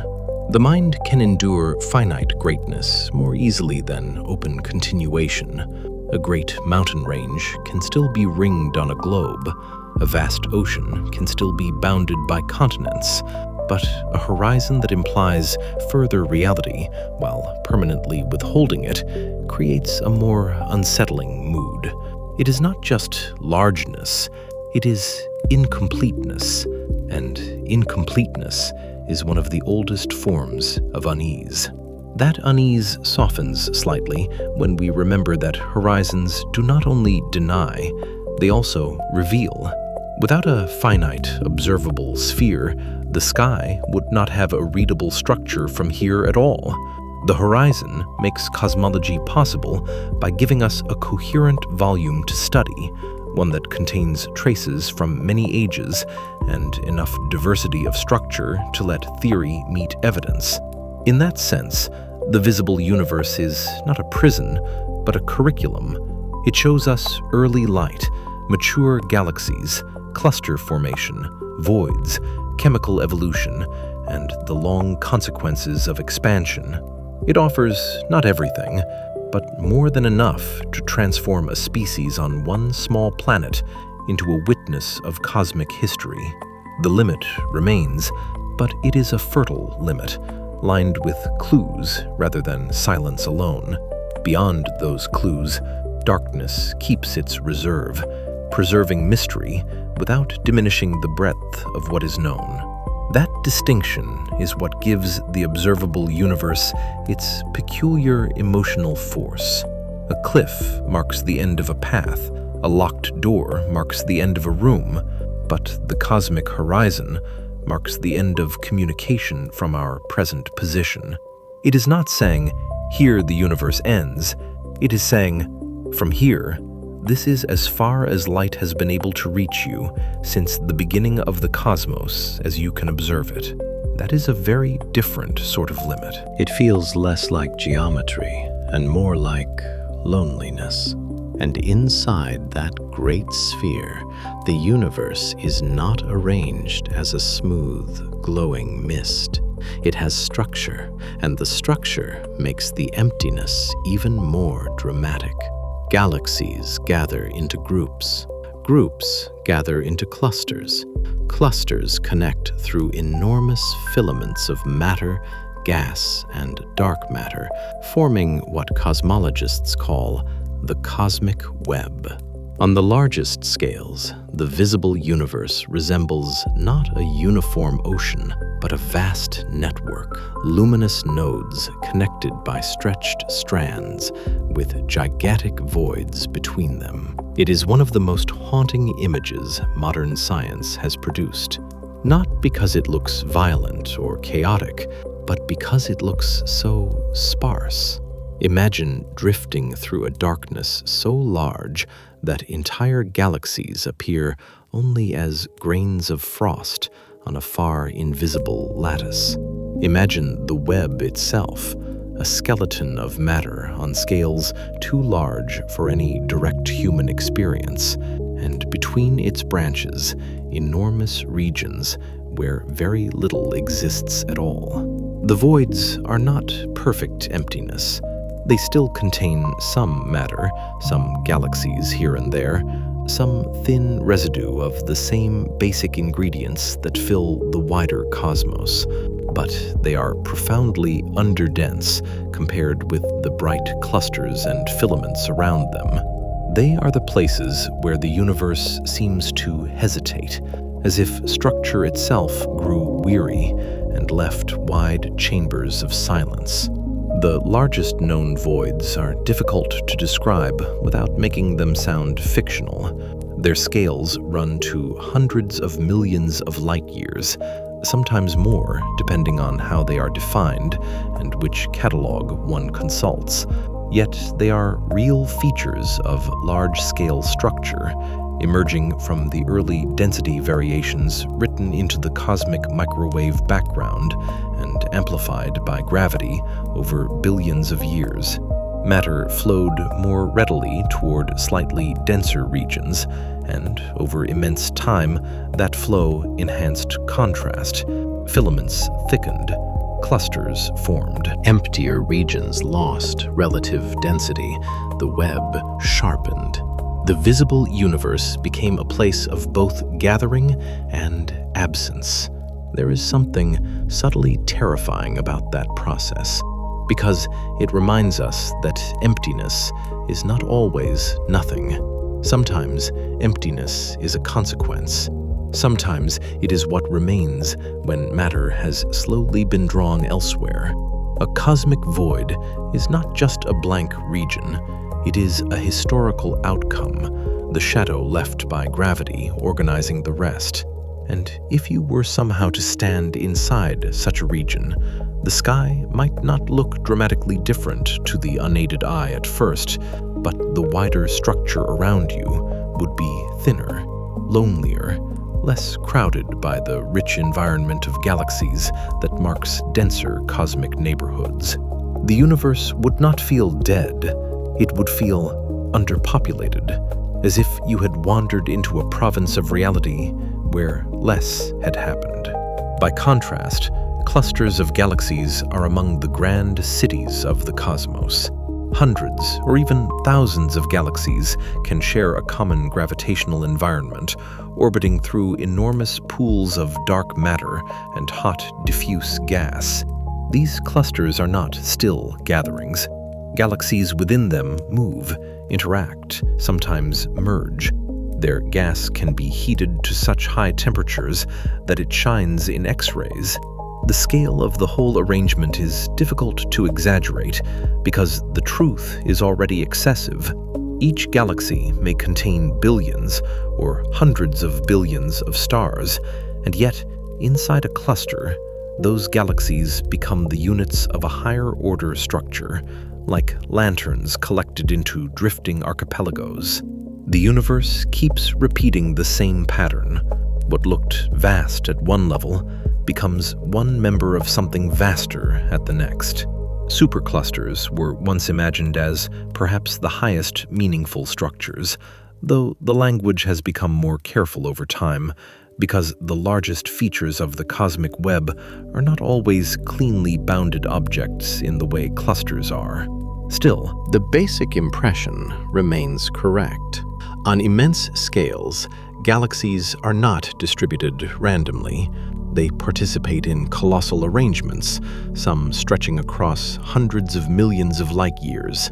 Our own galaxy belongs to a broader environment that includes the Virgo cluster and the larger patterns now often grouped under names like Laniakea, depending on how one defines the flow of galaxies and large-scale motion.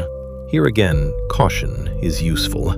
Large-scale cosmic cartography is subtle, and the categories we use are tools rather than eternal labels. But the central reality is secure. The Milky Way is not isolated in a featureless wilderness. It is part of a deep structure, and that structure itself is part of something larger still. Once you start seeing the universe this way, the number 93 billion light-years stops being a bare statistic. It becomes a volume. It becomes a stage populated not by stars alone, but by history at different scales. The observable universe is filled with galaxies in many ages, some near enough that their forms feel mature and familiar, some so distant that their light comes from a time when the cosmos was young and structure was still assembling. The sphere contains our local calm, our neighboring galaxies, distant clusters, remote filaments, ancient background radiation, and, beyond all of it, a horizon not of matter, but of time-delayed visibility. And yet, even after all this, the phrase observable universe still holds back a larger silence. Because once a mind has accepted that the visible cosmos is about 93 billion light-years wide, another question rises almost automatically. If that is the observable part, then how big is the universe itself? The honest answer is that we do not know. Not because science has failed in some dramatic way, but because the question touches a boundary that observation itself cannot simply leap across. We can measure the visible horizon. We can infer conditions in the early universe. We can test models of curvature, expansion, and large-scale structure. Observations suggest that, on the largest accessible scales, the universe is remarkably close to spatially flat, or at least not strongly curved in a way our measurements can easily detect. And that matters, because a spatially flat universe can be finite or infinite, depending on its global topology, while positive curvature could imply a closed geometry. But the observable data do not force the total cosmos into a simple little box. This is where humility becomes not just admirable, but necessary. Many popular summaries slide too quickly from the observable universe to the universe as a whole, as if the two were interchangeable. They are not. The total universe could be much larger than the visible part. It could be so much larger that the observable sphere is a tiny patch of a broader reality. In some models, it may even be infinite in extent. Infinite is a word that should be handled gently. It can provoke either cheap awe or easy dismissal. But in cosmology, it remains a legitimate possibility, not a mystical slogan. No telescope can prove infinity by looking far enough. What observation can do is place constraints on curvature, structure, and consistency, leaving room for scenarios in which the whole exceeds the part by an enormous margin. If the universe is finite, it is still not required to be only slightly larger than what we see. It could curve back on scales so large that the observable region reveals almost none of the full geometry. If it is infinite, then the observable universe is not a bounded totality at all, only one visible neighborhood inside an unending spatial reality. Either way, the implications are profound. The darkness beyond our horizon is not best imagined as a void outside the world. It is more plausibly imagined as more world, inaccessible from here, carrying histories we cannot receive because their light has not arrived and may never arrive. That may be the most unsettling sentence in the whole story. There may be regions of the universe that exist, that have existed for all of cosmic history, available to them, and that no human being will ever directly observe from our location because the necessary information can never traverse the widening gulf in time. Not because the laws of nature broke, not because our instruments failed, simply because the geometry and expansion history of the universe deny that contact. This is not a dramatic claim about hidden civilizations or fantastical parallel worlds. It is something quieter and, in a way, more severe. It is the ordinary consequence of horizons in an expanding cosmos. There can be more reality than visible reality. There can be a beyond that does not function as a destination, but as a permanent limit to what can be known from here by light. That does not make science meaningless. On the contrary, it makes the observable universe an astonishing gift. The cosmos has revealed an immense amount of itself, but it has not promised total disclosure. And even within the observable sphere, the future is not static. The visible universe changes over time. There is a tendency, when looking up, to think of the night sky as a finished arrangement, a final diagram already pinned in place. But the sky is temporary. It is a momentary cross-section through the history of light and expansion. Galaxies evolve. Stars are born and die. Structures merge. And on the largest scales, the continued expansion of the universe changes what can remain visible to observers in the far future. This future fading is one of the most poignant consequences of modern cosmology. Because the universe is expanding, and because that expansion on large scales is currently accelerating, according to the best available evidence linked to dark energy or an equivalent cosmological effect, distant galaxies will, over unimaginably long spans of time, slip farther and farther away. Their light will be red-shifted ever more strongly. Regions not gravitationally bound to us can effectively disappear beyond observational reach. For future observers living in the deep cosmic future, the sky may be a poorer archive than it is for us now. There may come an era, far beyond any human timescale, when observers in the remnants of our local gravitationally bound structures would find it much harder to infer the true large-scale history of the cosmos. The most distant galaxies that currently help reveal expansion could be gone from view. The cosmic microwave background itself would be stretched to wavelengths so long and diluted in practical detectability that it might become inaccessible to their instruments under plausible conditions. The clues that let us reconstruct the Big Bang and the large-scale universe could be concealed by time.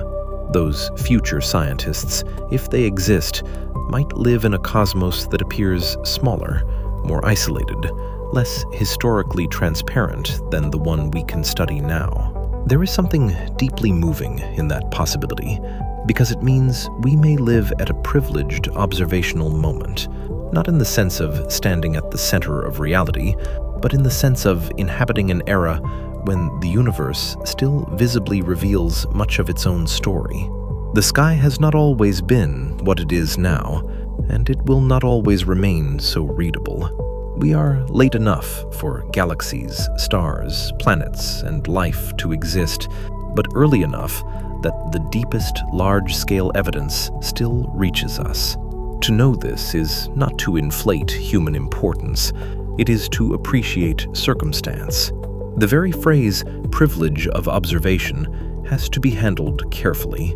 It does not mean that the universe arranged itself for us. The cosmos is not personal in that way. It is indifferent, and most of its volume is hostile to life as we know it. But indifference does not erase beauty. Sometimes beauty is sharper because nothing intended it. A night sky in which ancient light from across billions of years still arrives is beautiful precisely because it is not a performance staged for us.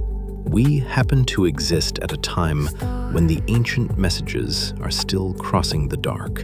We happen to be able to build instruments that read them. That coincidence is enough. From within the observable universe, then, we inhabit a strange middle condition. We are small, beyond easy consolation.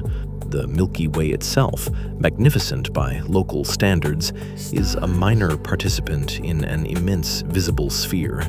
Yet the same physics that reduces us also allows us to understand where we are. A species grown on one rocky planet around one ordinary star can trace the age of the cosmos, infer the existence of a hot, dense, early state, map background radiation from when the universe was a few 100,000 years old, and estimate the present size of the visible horizon. There is modesty in the scale, and dignity in the understanding. Those two feelings do not cancel each other, they deepen one another. And perhaps that is why the observable universe feels so emotionally complex. It does not merely frighten by size, it humbles by structure, it isolates by horizon, it fascinates by coherence. It offers us a sphere of ancient light, and then quietly reminds us that even this sphere is only the part that can speak to us. It allows knowledge, but never omniscience.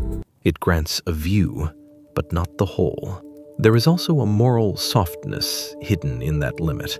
We live much of our lives as if all meaningful reality lies close at hand.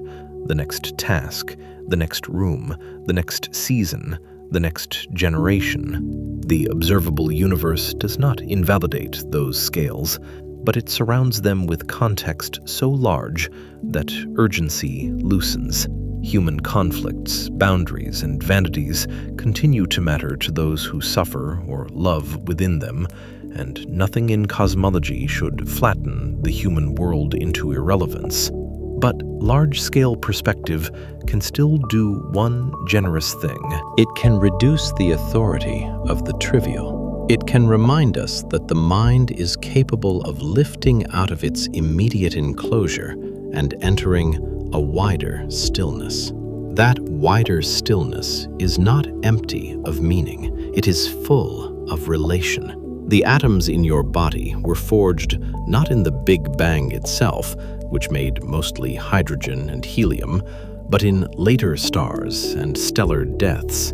The oxygen you breathe, the carbon that gives chemistry its richness, the iron in blood, the calcium in bone, all emerged through the long evolution of matter inside galaxies. To ask how big the observable universe is not simply to ask about external scenery. It is to ask about the total visible theater from which the conditions for life, planets, and thought themselves emerged. The answer is spatial, but also ancestral. And still, the universe remains inhuman in scale and mood.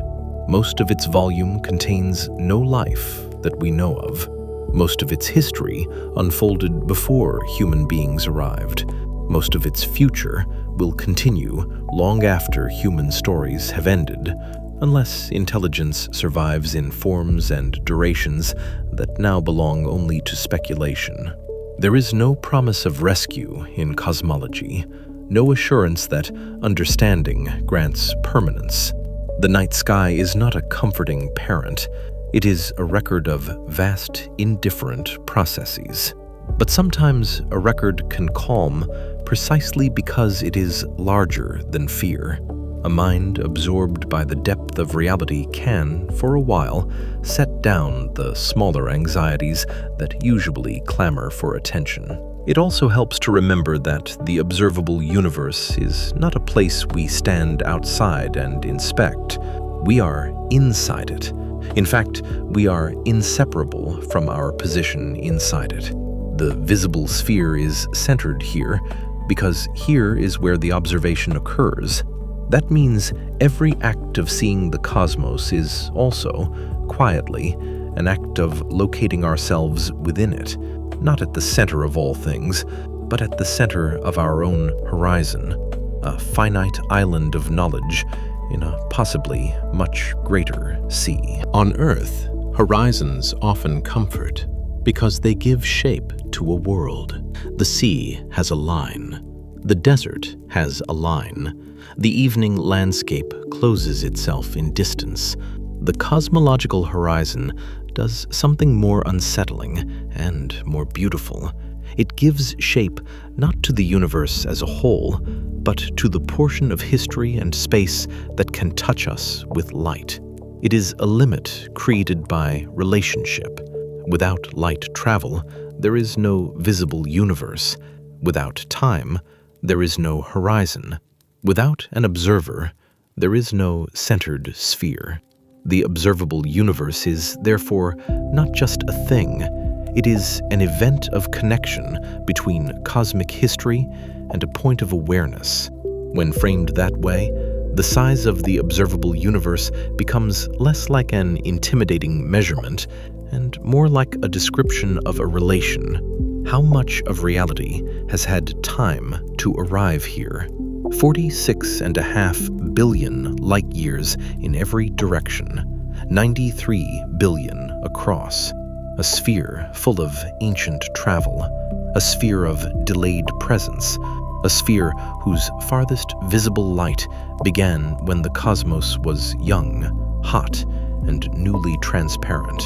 A sphere beyond which more may exist, though not for us in any direct visual sense.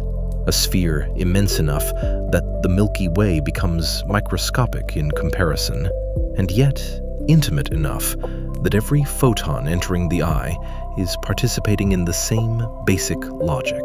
There are ways to become exhausted by such scale, to let the mind flatten under it, but there is another response, quieter and often more sustainable. The response is to stop trying to seize the whole at once.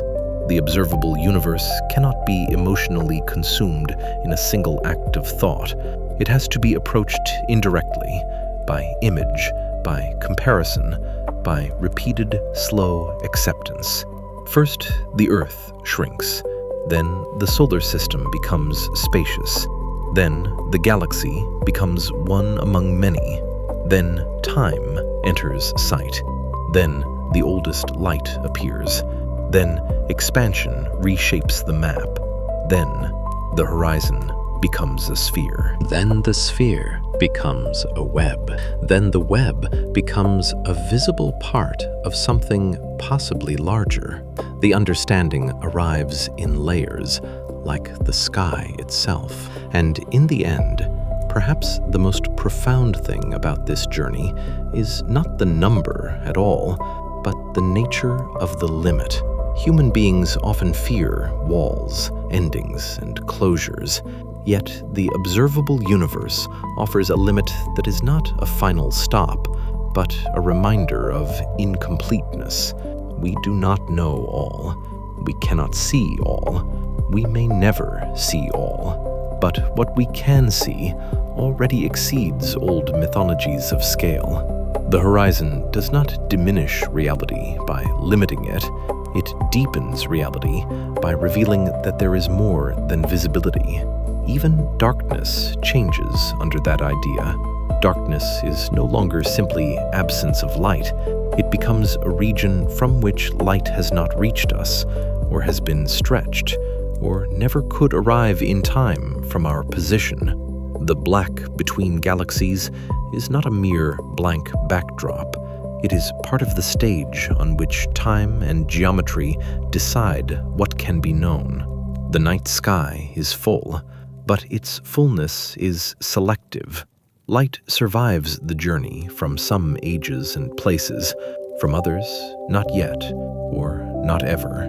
To look upward, then, is to face both revelation and refusal at once. This refusal is not cruel, it is structural. The universe does not hide in the manner of a secretive mind. It simply has an architecture in which horizons arise. We are the kind of beings who live inside one such horizon, and have noticed it. That fact alone is astonishing enough. Most of Earth's history passed without any creature asking how large the visible cosmos might be. Dinosaurs walked beneath starlight without cosmology. Ice sheets came and went without telescopes. Forests spread, insects hummed, oceans opened and closed, and still the ancient microwave glow crossed the heavens, unheard and unseen.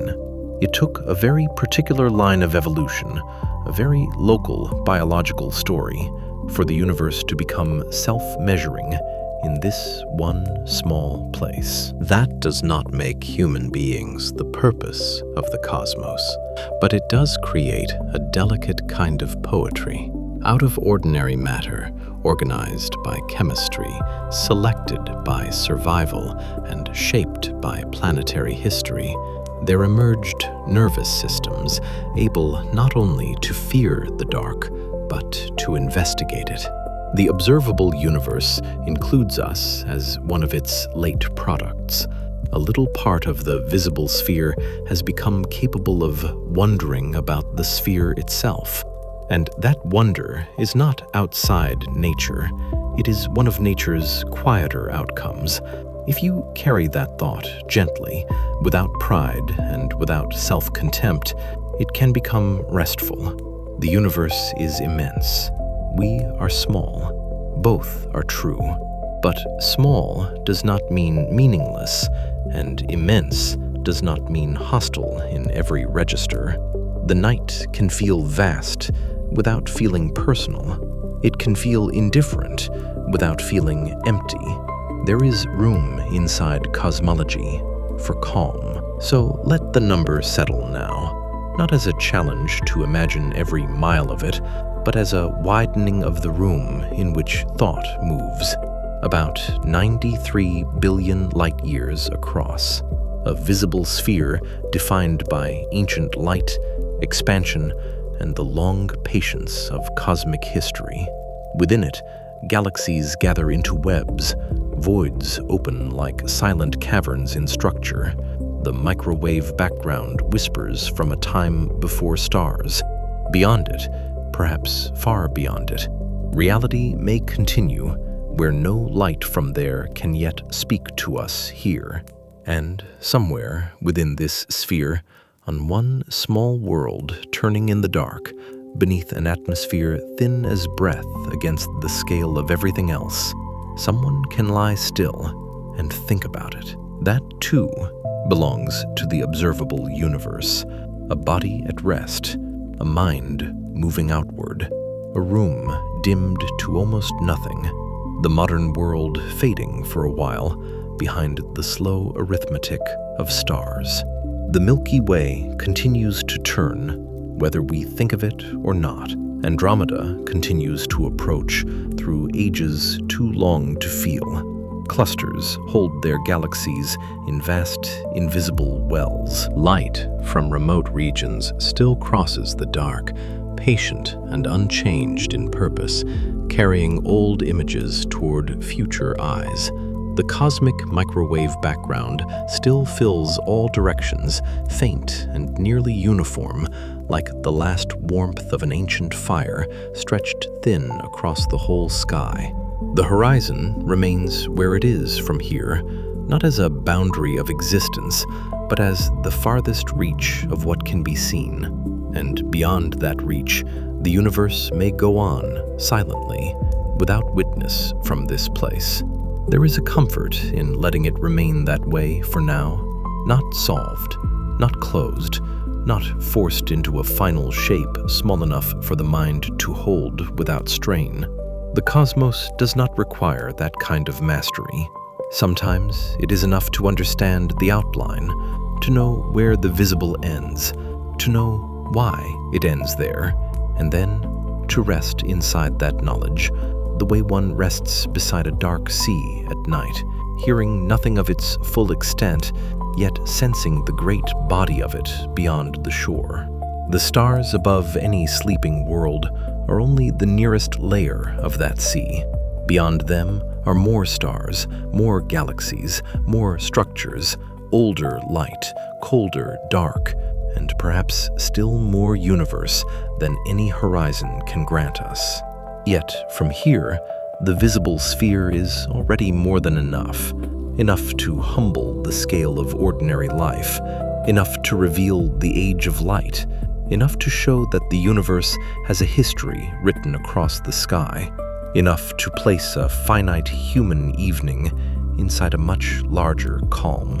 And as the thought loosens, the numbers begin to dissolve back into image, the thin blue earth receding into black, the planets scattered through emptiness, the Milky Way as one bright wheel among others, the web of galaxies suspended across distances too large for sound, the first free light of the universe still arriving after all this time, a horizon of old radiation surrounding every observer, darkness beyond, not empty, perhaps, only unreachable from here. The universe does not close when the words stop. It continues, immense and patient, keeping its distances, carrying its light, opening its quiet above every roof and field and sleeping sea. And far beyond the last bright trace the eye could ever follow, the rest of it goes on in silence, while here, for a little while longer, the visible sky remains.